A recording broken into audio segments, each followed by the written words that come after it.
Hi, everyone. Here's a fascinating example from Alan Rossman's Ask Good Questions blog. In 1969, there was a draft lottery for potential service in Vietnam. Draft number one was the first to be drafted, which was September 14th here in this table. Number 366 was least likely to be drafted. Look at this table here. What draft lottery number would you have gotten? Again, number one, September 14th, was most likely to be drafted. 366 was least likely to be drafted. We're including leap year in this calendar. Now, here's the deal. If you were to actually do a scatter plot of the draft number versus the sequential date of the year, so January 1st was number one, January 2nd was number two, and so forth, here's what the scatter plot looks like. Now, was the linear correlation coefficient rho basically about zero here? It might look like it, but let's take a look at some investigations. If you were to take the median draft number per month, so for example, among the January dates, the median draft number was 211. Among the December dates, the median draft number was 100. What do you think? It looks like the second half of the year, the birth dates in here were tending to get lower draft numbers. These people were more likely to be drafted. So take another look here. You might notice now, hey, there's a bit of clustering more in the upper left of the scatter plot, higher draft numbers for lower dates of the year, and a bit of clustering in the lower right, lower draft numbers for later dates in the year with greater sequential dates. So in fact, if you were to work out the actual linear correlation coefficient rho, you get negative 0.226. Okay, this, by the way, tracks the median draft number per month.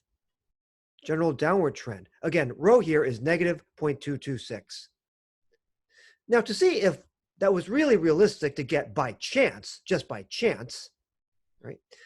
Rossman asked the question, how often would a random lottery produce a correlation coefficient with an absolute value of 0.226 or higher, meaning a rho value of negative 0.226 or lower, or positive 0.226 or higher? To answer this, Rossman simulated 10,000 random lotteries, calculated rho for each one, and produced the following graph, this histogram for rho values for each simulation. Here's positive 0.266, here's negative 0.266. None of the simulations, none of the 10,000 simulations gave a rho value at least as extreme as negative 0.226, even in a two-tailed sense.